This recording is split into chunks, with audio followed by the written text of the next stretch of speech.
Oh, hi. Hi. Oh, I have been looking forward to this for a long time. Okay, I'm Scott. I didn't write this book. I'm not that talented. I must say, I'm going to out you for a second. As two Palm Springs residents, we are very jealous of this space here. Yes. This is such a gorgeous space you have here, and this program and the Writers Festival, everything about it is spectacular. So I'm thrilled to be a part of this, and I'm thrilled that you're here with us. Oh my God, I couldn't be more excited. This is a fantastic turnout. I can't believe it. You're a sellout, baby. Look at this. And you had such a long journey to get here today from Palm Springs. Well, in this storm. So oftentimes as a writer, I'm often asked if I have a favorite word. Mm-hmm. And as the author of the Guncle, I usually default to saying nibbling. I love the word nibbling, which is the gender neutral for niece or nephew. But now my new favorite word is haboob. I've just sort of learned it.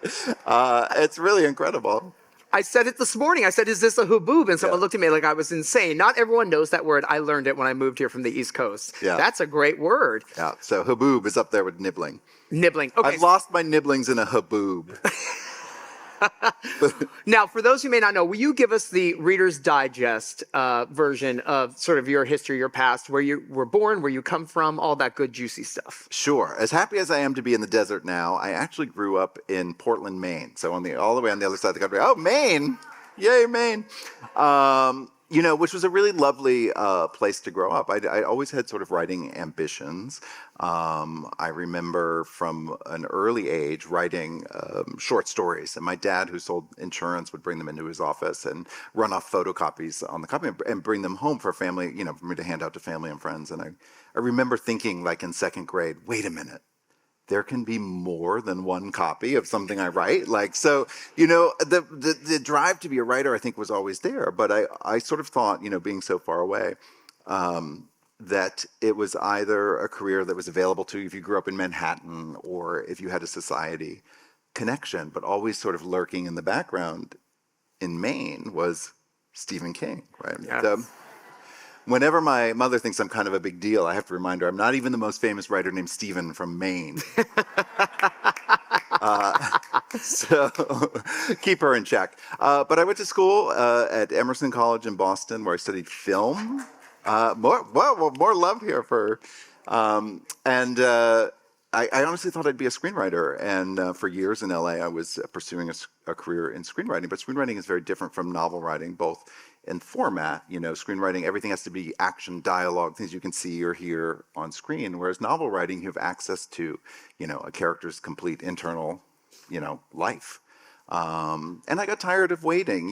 I lived through a first writer's strike last year, not to mention, about 15 years ago, not to mention the one we had last year, but you're always waiting for a director, financier, actors, producers, studio, it's so many hurdles to clear to get anything made. And when I had my idea for my first novel, Lily and the Octopus, I just saw it as a more, filmmaking is also very collaborative, and the writer is sometimes very low on the totem pole.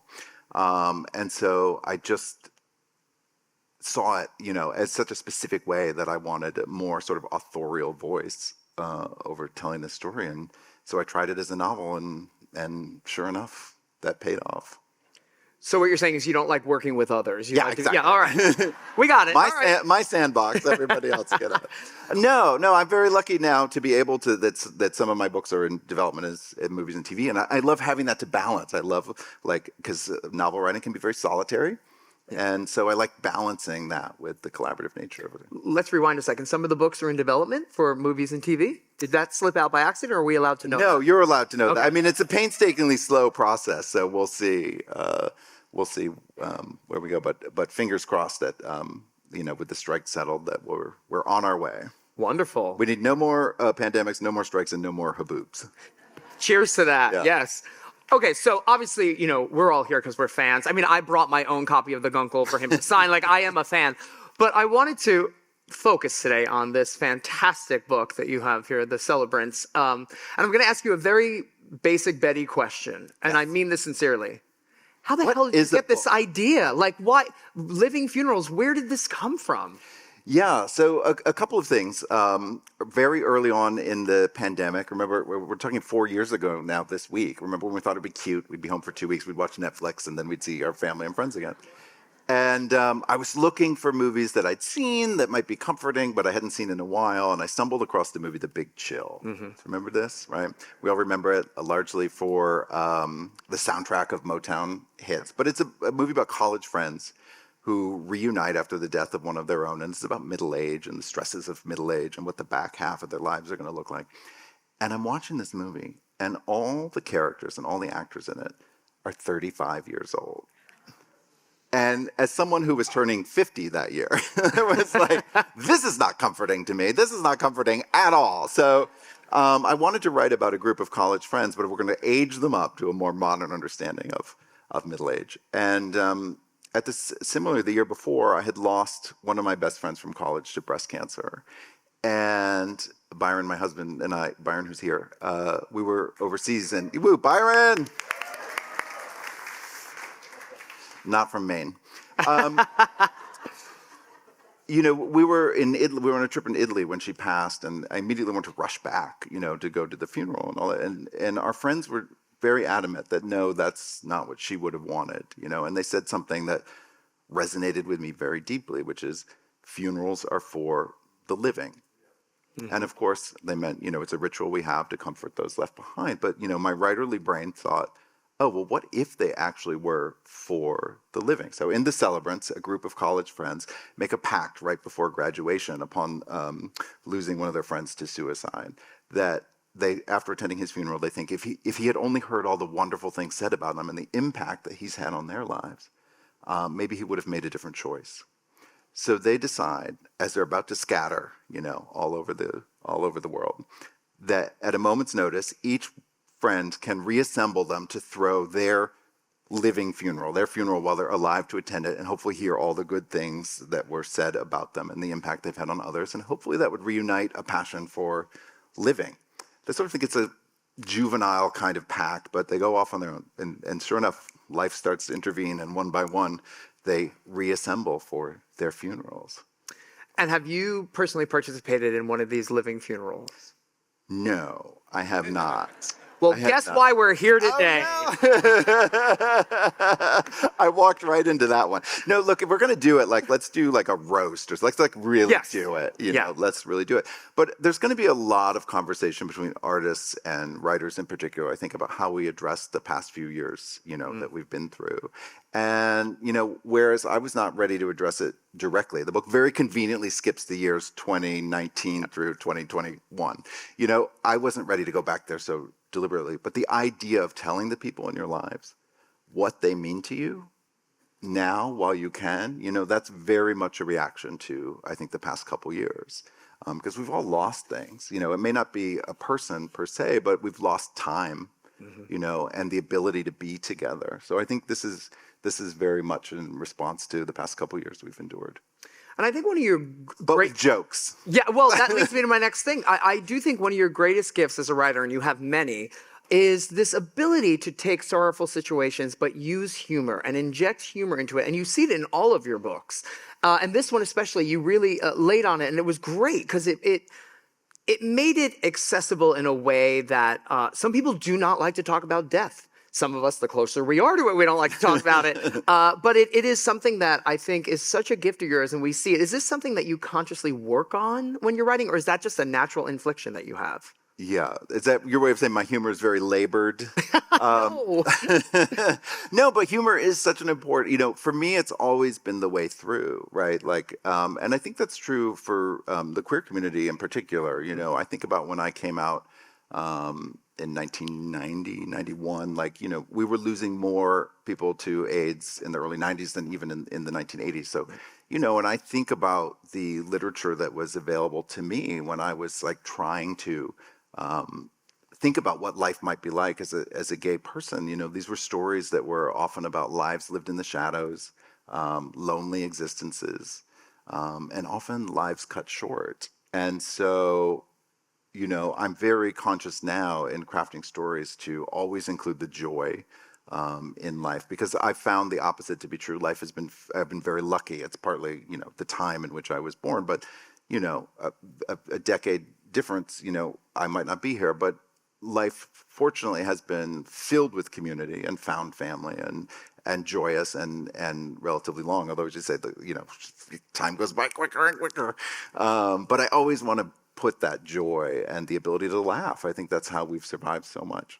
Yeah, we discussed this on the phone briefly, but the idea that as a community, we lost an entire generation of father figures, and to get through that, humor and performance, and I see that so heavily injected in your books, and it's really it's sort of these uplifting moments that sort of take you out, and it's going to be okay, is sort of the message underneath it all. Yeah, I think so. And do you find that that's true in your life as well, that you're always looking to the funnier punchline, the funnier side? Is that true, do you think? Yes.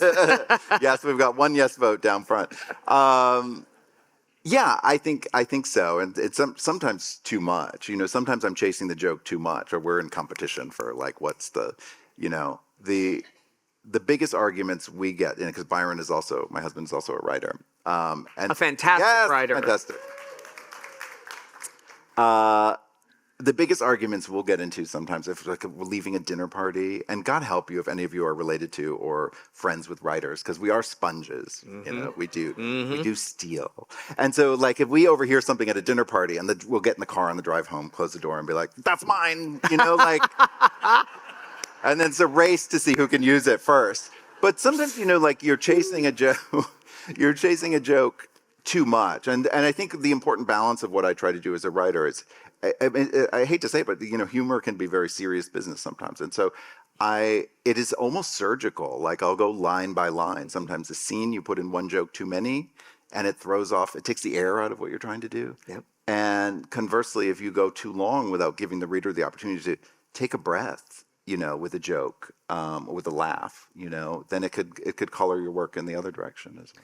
It is. It's an exact science. When I did comedy for years, and you could change one word in an entire story, and it will kill the joke. And it is so fascinating because you nail it every time. Every time I laugh, I get the joy. It all comes pouring out of it, and it's so wonderful, because a lot of authors try a little too hard and miss, and you hit the home run, and I like it. I also love that you use like a non-linear timeline.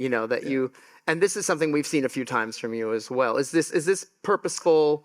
Yeah, I think so. Particularly my book. I think it really started with the Guncle, and that book. It's about an uncle living a semi-reclusive life here in Palm Springs, or next door in Palm Springs. Who inherits his niece and nephew for the summer after the death of their mother. Not a lot of ha-ha, moments in that. I always think about the entry point to my story, because I do want to promise the reader that, trust me on this, even though the setup may be dark, we're going to have a little fun too. And in that sense, it was like I had to start partway through the story to start with some humor, and then backtrack too. Otherwise, it's like, I could lose people before the story even begins. Yeah. Have you gotten any pushback's not the right word, but sort of any reactions to the book that shocked you, both good and bad, from people who read it and had very strong reactions and opinions? Readers always have strong reactions and opinions, and if you're on Goodreads, they're not afraid to share them. But no, it's been overwhelmingly positive. In fact, I was just at the Tucson Book Festival this weekend, and a reader came up to me hugging this book and said that she had just gone through chemotherapy and had to miss half of her book club meetings last year. And the book club read this while she was going through treatment. And their first meeting back, they decided to sort of throw her living funeral, like to use the book club to say how much she was missed and what an essential part of the club that she was, and that had touched her very deeply. And in turn, like, I'm so grateful when people are able to share things like that with me. That's beautiful. I love it. If you have other opinions, you just put them on Goodreads. You don't need to share them with me personally. Yeah. It is shocking how people feel after a show, after a book launch, to just tell you how they feel if they didn't like it. It comes right out. Yeah, but it's a yes, absolutely. It's a double-edged sword though, because truly, like, I love engage. I'm very active on Instagram. I had to leave Twitter, for my own mental health. But I love having that interaction with readers. One, because, as I mentioned, writing can be a very solitary endeavor. Reading is also something we usually do by ourselves. But if you think about all the other people who are out there also reading the same book, there is a great community aspect, about communal aspect to reading. And it can look at all the people it can bring together. So to be able to, feel part of that community, engage both ways. And I also love when I get to talk to students and to classrooms in school, because I think back to the story I told you too. Like, I always wanted to be a writer. If I'd known I could have had access to talk to a writer and be like, oh, no, there's a way in for everyone, and everyone has an important story. That could have done so much for my life. I might have published before I was 40, years old. Yeah. But that's part of the great thing about your story, though, is that you did this in your 40s and that you started this sort of, we won't call it a new career, but a new avenue of your career. Yeah. And it's exploded for you. It's been incredible. And do you hear from a lot of young writers? Do you have people who reach out and say, and we can preface young by, 35 younger and than younger. Me, yeah. Yeah. Big chill age. Yeah. Yeah. That movie was so influential on this. I made the connection, then forgot, and as I was doing my research for this, I was like, that's right, The Big Chill. Yeah. I may need to go back, and we may need to get together and watch that in like a week or so if you're all available. Right. Forget books. Yeah. Yeah. We're having a movie club. Oh no, the look I got from Jamie here. No, books. No, but thank God for Jamie and Debbie and everyone here. I mean, I do worry, like, this gives me so much hope. I worry about the next generations of readers. And I have a godson who is obsessed with reading, and that I could not have been happier. He could be a serial killer. I'm like, that's fine. He's still reading. Yeah. I worry that with screens and everything so accessible like that I worry that we're losing some of the art. It won't go away, but it worries me. It does worry, but every time there's it's cyclical in a way. Every time we think people are moving away from reading, they come back. Or with the advent of ebooks, and Kindles, everyone thought the printed book is dead, but no, the printed book is stronger than ever. And so things are cyclical, and there's all sorts of great ways to read. Audiobooks are very popular now too, and that is absolutely a legitimate way to read and consume books. But I do hope, as you say, because it's not just that they're reading for pleasure or for education or whatnot, but reading I think it fosters so much empathy for other lives that are different from our own. And that is so important right now. As we seem to live in a political culture that is determined to other everyone, it is, important to know and to feel someone else's journey, and that we're all human. I'm going to step into that for 1 second and we'll step right out. Are any of your books banned anywhere? No, but I just signed a deal to write my first children's book, so I'm wading into those waters. No, book release in Florida. Who has a copy of? Does anybody have a copy of the Guncle here? Or can people picture that cover? Right, yeah. It's Patrick, the main character. It's in the back of the room in a caftan, and the kids are sort of following. Yep. So a man ostensibly in a dress. It's a caftan, but a dress. And leading children into a life of God knows what. In people's imagination, but it's always people who haven't read the book, because I think the book is filled with kindness, But it's people who haven't read the book who have come at me in a very strong, with very strong and cruel accusations. But yeah, so it's really sure, wow. Yeah, it's shocking. Yeah, that just makes me wonder. One reason to leave Twitter. Yeah. One of many, by the way. Yeah. Yes. Instagram's fun. You have a photo, and then you have a little caption, and you're done. It's much easier. Yeah. Who were some of I want to go back again. Sorry. Who were some of your inspirations as authors? Who really inspired you? Oh my God, you're going to put me on the spot. Byron Lane. Well, let's one of talk my about that. favorite We'll go back authors. Let's talk about Byron for 1 second, Sure. okay? So your husband has written several books, but one that I love and obsessed with. He was Carrie Fisher's personal assistant. And he wrote a brilliant book called A Star is Bored. So really, I'm bringing this up, not just because he's brilliant, because I have a very juicy question. So 2 writers married. I remember an episode of Sex and the City where Carrie Fisher was dating another writer, and he let her read her book, and she had one note about a scrunchie. Yeah. And it ruined their relationship. Have you ever shared stuff and you're like, just if you don't like it, don't say anything. Like, is there an open exchange that you guys have? I think we've gotten very good about navigating that. I know I have other writer friends who assume being married to another writer would be an absolute nightmare. But it works for us. And I can say, like, a good thing about our house is that it's quiet. You know, it's conducive.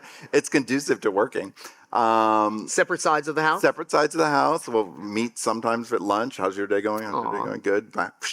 Separate sides of the house. We have 2 rescue dogs who can choose their loyalties. Raindrop and Shirley, if you follow us on Instagram.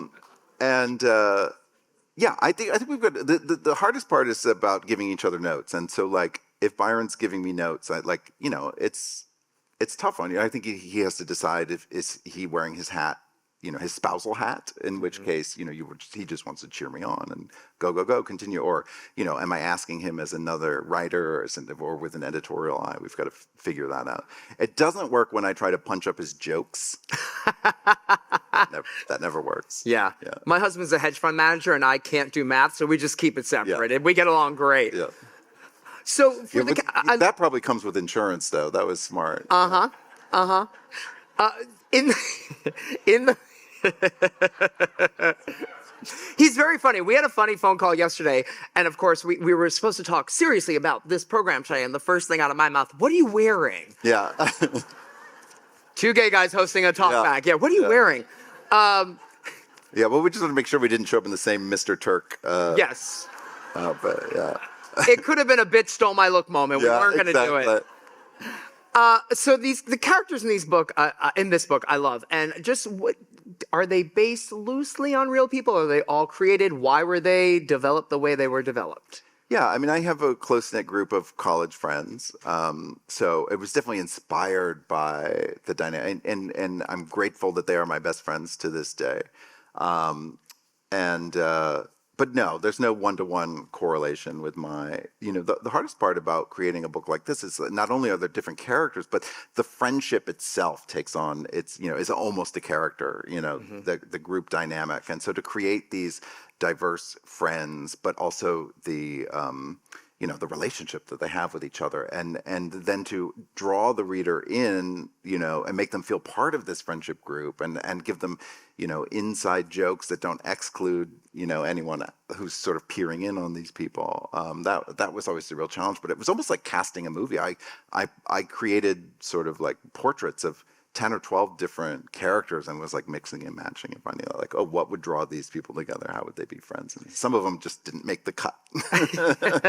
And as a quick experiment, which character do you think is the most relatable when you read the book? Oh, goodness. I really like, she's sort of the toughest cookie, but I really relate to Naomi, who is a Japanese American woman. But she doesn't suffer fools, and I just love. She was, the most fun to write in a way because, it's like it's sort of thinking about like, oh, if you have friends of 30, 40 years or something, you don't say like, oh, I'm mad at you today. It's like I'm gonna effing kill you. Is how you because you can be not the best version of yourself with these lifelong friends. It's okay to let your guard down and be a little bit messy or a little bit raw and stuff like that. And that was always the fun part to write.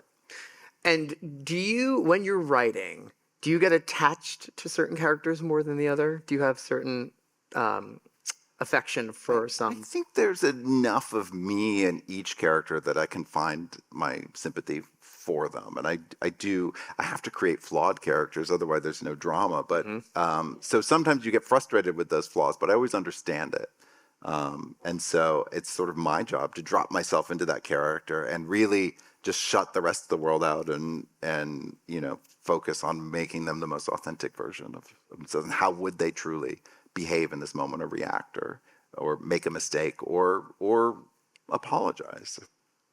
And why 2 Jordans? So there's 5 characters. 2 of them are named Jordan, which I just wanted to do to frustrate all of you. No, I mean, in part it comes from growing up. as a Steve or Steven, that was one of the most popular. There was always four in my kindergarten class, and it's like, yeah, so I'm Steve R, and there's Steve L, and there's Steve, but also, when I came out, you start to meet, like, I know a couple, the Davids, they're both Davids. I was like, that was always my worst nightmare. Yep. Like, oh God, what if I met another Steve? And like, should we invite the Steves? No, I don't like the Steves. Thank God I met a Byron, but is that worse than when they morph into each other when they become identical twins? Have you ever seen that happen? Oh, I've definitely seen that. That's my favorite. Yeah. You don't get that with straight couples, right? Like, you really, like, sometimes they wear the same color, like, okay, but when gay couples, they morph into one person and then you call them the wrong name. Yeah. Like, it's very difficult. I know we're in a library, so I'm going to try to watch my language, but I've called those couples doppelbangers. This is why you're a writer. Look at that. Wait, that's a great title for the next book. Yeah, actually, that is. No one take that. That's mine. I almost called it. Will you do me a favor? We were at lunch, but we had a beautiful lunch before this. And will you tell the story of the Thurber Prize, Oh my goodness. the whole ceremony, and your mother? Just tell you're going to Is this being recorded? Yeah, do not tell his mother. He's telling the Okay, story. my mother hates when I tell this story, but I'll preface it with so yes, last year I was fortunate enough to win the Thurber Prize for American Humor, which is thank you. I'll interrupt you 1 second. Yes. Previous winners: David Sedaris, Jon Stewart, James McBride. I mean, and it's a prize for American humor. Yeah. Very honored to win this prize, but I was one of 3 finalists, and you don't know. You go to Columbus, Ohio, which is James Thurber was born, a humorist, writer, wrote The Secret Life of Walter Mitty, amongst many, many others. And you don't know. So I was one of 3 finalists. I invited my mother to the prize ceremony, and she got off the plane, and she said, well, I've read all the finalists, and I know who's going to win.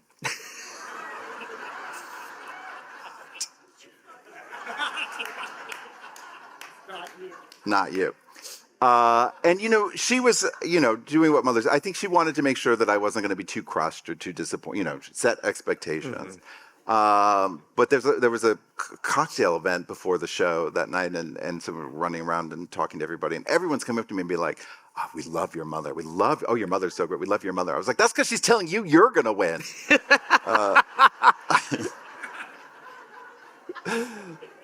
But then I won, and no one could have been happier. By the way, I did wear a Mr. Turk suit that night, a Mr. Turk tuxedo that night, and all night everyone kept coming up to me and being like, "Oh my God, I wish I could wear something like that." And I was like, "Oh, it's very easy. You put one leg in one fabric tube, and the other leg in the other fabric tube." And then after the 9th or 10th time hearing that, I'm like, "I don't think this is a compliment." But Columbus, Ohio wasn't ready for Mr. Turk. Mr. Turk. Yeah. What colors? Colors, plural, was it? Imagine the kind of 1960s couch that you would put under plastic, Perfect. That kind of upholstery, yeah. See, in Flushing, Queens, where I grew up, that was not the 60s, that was the 80s, the 90s. And today, yeah. And today, yes. Okay, so very quickly, because we talked about this on the phone, it was fascinating. The topic of grief, right? We've talked about that. We touched on it in the book, in several of your books. Was this a topic you freely spoke about in your everyday life that you were comfortable talking about? Because some people are uncomfortable.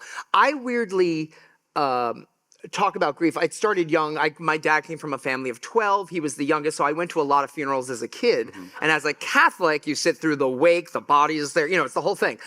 And it was second nature to me. And my dad passed when I was 25, and I was so much younger than all my friends. Yeah. And so now when their parents pass, I feel like it's my job to reach out and say things like, it doesn't get better, it gets different, and that's not a bad thing. Was this stuff that you faced in your life where you were sort of surrounded by moments of grief that led into this? Yeah, I mean, I sort of think like as a Western culture, we're particularly bad at grief and grieving. And so I love, not that you have been through that, but your understanding and your being able to share that, because it's true, right? It's not a temporary condition necessarily, depending on the loss that we get over. It is something that we have to learn to live with and becomes part of the fabric of who we are. And yes, it's not the same on day one as it is, 10 years down the line, but it does change who we are. And I think there's too much thoughts like, oh, sometimes we put off grieving entirely for years. We're just like, I don't have time for this. or we think it's a very temporary condition, or we need to remove ourselves. We're a burden on others if we're going through it. And I just want the conversation to be out there and open constantly, that it is, the ironic part is that it's one of the most uniting parts of the human experience, I think, right? If we're fortunate enough to love, we're probably going to lose at some point. And so I do love to talk about it. I think there's some, for me though, I've experienced loss, my share, not more. I write about grief several times, and people assume I've lost like a school bus full of people, but that's not true. But some of it's anticipatory grief as we age and we start thinking about loss more and our own time here. But I also like to talk about different types of relationships. So my first book, Lily and the Octopus, was about a man losing, his dog. And, I always had dogs growing up. I grew up on a farm in Maine, as I said. So the dogs were like, they were truly pets. They lived slept in the barn. But now, like our dogs are, God, they're spoiled. But they're full-fledged family members. And I think that's true for, a lot of people. But we have brought them into our families so quickly, but we haven't really evolved the conversation about how we grieve them. And losing them is, can be particularly hard, harder than some human losses at sometimes, depending, on your life. And so, it was important to explore that, I think. And here, friendship grief, that for many people, losing a best friend of decades and decades is more traumatic than losing a spouse or it's different for everybody. And the unique thing about friends at my age, I have friends who are 25 years younger, and I have friends who are 25 years older easily. And, there's no deal with friends. Parents we expect to predecease us, but friends, there's no deal. And so losing a friend can be often very surprising and traumatic. And I know you said you and correct me if I'm wrong, you have not been to a living funeral, but what is the strangest celebration of life that you've attended? Oh, God. I don't know. I'll have to think of it. Do you have something in mind for that? I'm not for you. Well, I'll tell. No, mine is, so my Aunt Grace. So this was going to tie into my next question. Yeah. I know that you and I both share a love of the book, the movie, and the musical of Auntie Mame and Mame, and these powerful women in our lives that leave a huge impression. And mine was my Aunt Grace. And when she passed away, I threw her a big party. That's what she wanted, and it was the best damn party, and people had a ball, and everyone kept saying she would have loved this. Everyone says that. It's like, well, why didn't we do it when she was here? And that's the point of the book, right? It's like, why didn't we do it? Yeah. And then I took her ashes all over the world and have spread them, sometimes illegally, in places. Disney World. Which ride should I avoid? In a flower bed. It's okay. Disney World. It's okay. Picturing it's a small world, just carrying an open urn. Look out, Dutch children. Yeah. The most popular rides people do it on it's A Small World and Pirates of the Caribbean. Don't know why I know that, but I also was lucky enough to be on a TV show on Bravo, and they sent us on another TV show called Below Deck, where you go on a yacht for the weekend and they film you.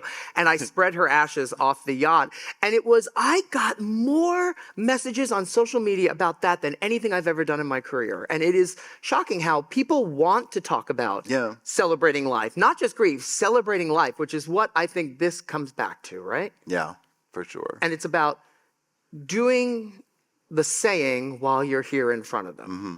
And it's a powerful thing. We're gonna have a few minutes to talk. If you guys have any questions, but I do want to say there's first of all, this has gone so quickly, and I love chatting with you. I could do this for hours. There's an enormous. It's a big clock right here. I'm afraid it feels like we're gonna be launched into the air when it hits. When the countdown hits 0 or something. It's not a clock, though. It's a countdown clock. So it's what happens to us? I mean, I know there's an observatory here, but does the Rancho Mirage Library have its own space program? Yeah. We send books to space.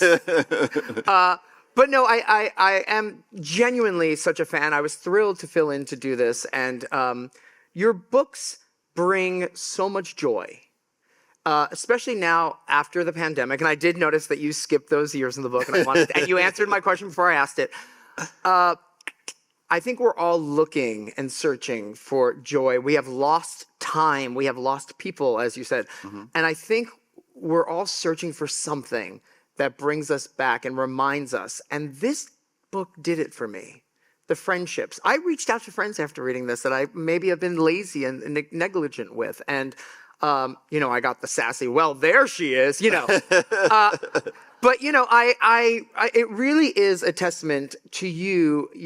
You're a brilliant writer, but the way you infuse humor and joy, even into some of the darkest moments in your book, I think is the key to it. And I am so thrilled that we could gather here today to celebrate you and this new book and all of your books, because you are quite a gift to all of us. And I speak for all of us when I say thank you for what you do. Thank you all. Thank you. That truly means so much. And if anyone read this book and were so inspired to reach out to a friend in their life, or someone they may have lost touch with or whatnot, or someone, even the friends we see every day, sometimes we don't tell them how valuable they are to us. If you read this book and wanted to reach out in that way, I think that's the best legacy for this book. And I just want to say, someone had asked me a question, is there someone, you wrote this book and you wanted to reach out to? And I'm just going to kiss up to libraries for a second. And the answer that came to my mind, and I don't think she's with us any longer, but the children's librarian at my hometown library in South Portland, Maine, her name was Mrs. Brado. And, I had parents who got me a public library card and encouraged me to use it. And that is why I can be where I am today. And, the first time I can remember, the first time I walked through the doors of the children's room at that library, and this woman sort of took me under her wing, and I was that kid who wanted to check out a stack of books like taller than he was. And, and parents who had to promise they would bring me back next week, it's okay. She was someone who I really wished I could reach out to in that moment and be like, see what you've done. Yeah. That's amazing. Yeah. That's what it's all about, right? That's the circle. I was invited back to my hometown library, and in the children's last summer after an event for this book, and in the children's room and the children's librarian's office, they have authors who've come and signed the back of the door, and they were like, "Will you sign the door?" And well, first I was like, I can't deface the library, But I signed that door, and it was one of the most special moments in my career. That is amazing. I love that. Yeah. Going full circle, going home. Yeah. Now, anybody who knows me knows I love gossip and I love breaking news. Can we announce anything that's happening in the near future that's very exciting? Oh, wait, do you know so? Oh, yeah. I was like, wait, do you know something? I do know something. I'll let you say it, though. Yeah, so for those who have read the Guncle, is this where we're going? Yes. Yes, there's a sequel coming in May called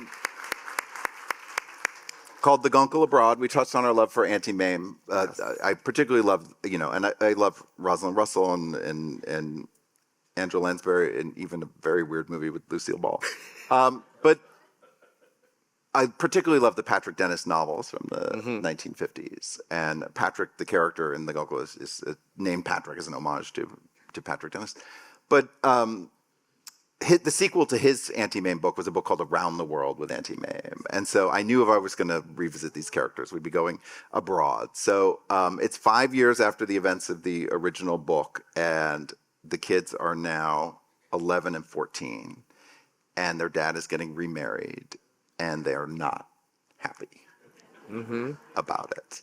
And so, but it touched on, our conversation about grief a little bit too. I think, a lot of people thought, like Patrick was a really fun character to write. You must have wanted to write more of him. And yes, that's all true. But, I don't need to miss Patrick, because there's a large part of me in that character, particularly our sense of humor. So, for me, my thoughts always return to those kids, because at the end of the Guncle, it's not really a spoiler, they go, at the end of the summer, they go home, and back to a house where their mom is no longer there. And so my thoughts kept returning to these kids. I need to know if they're okay. And yeah, how grief changes us over time, I can't wait. I'm so excited for a sequel. But also very funny again. Yeah. Are you constantly saying that after pitching a book? You're like, also funny. I have to try. I try. Yeah, I get a lot of pressure from my publisher and my agent when I pitch a new idea. They're like, "Yeah, but it'll be funny, right? It'll be funny. There'll be jokes. There'll be jokes." Remember And the award. I was thinking of James McBride, who won the Thurber Prize the year before I did, in his book, The Heaven and Earth Grocery Store. Something about it. Maybe my favorite book of last year, other than my husband's. And and I was wondering if his agent gives him the same, spiel, like, oh, it's a heaven and earth grocery store. Well, what's fun? Do they sell funny things? Do funny people shop there? Does the food taste funny? But yeah, I'm always sort of promising people a good time, even though we're going to talk about some serious things. You are naturally funny, whether you're speaking or writing, so it comes through all the time. Do we have a few minutes? No? No? Not funny, or no, we don't have a few minutes? Two or three, okay. I'm looking forward to this book, but I have a question about the Guncle. Has it been optioned for a movie? The Guncle has been optioned for a movie, for a feature film by Lionsgate. Last year, the actor strike and the writer strike slowed us down. But we're picking up steam, and I hope to have more news I can share on that very soon. Right here. Yes, I am a funeral celebrant for Forest Lawn, do lots and lots of funerals. But I want to thank you for Guncle Rule 16. I have used that to close more funerals and memorial services. Wow. Because I wish somebody would carve it in granite. And it's the concept, I want you to really, this is when the kids are going back to their dad. I want you to really live. Most people merely exist. And I have used it, and people come up afterwards, so I hope I'm selling some of your books, but it should be carved in granite somewhere in a cemetery. Thank you. Thank you. And thank you for reminding me what Rule 16 was, because there is a rule that is like, some of the other rules are silly. Like one is bottomless mimosas and pantless mimosas are not the same. So thank you for clarifying which rule. And I just want to remind the audience, if you want to buy a copy of Guncle's, the other books, they're all for sale in the back of the room. Let's give a big round of applause to Steve Rowley Yeah. and Scott Thank you. Evans. Thank Thank you you for very coming. much.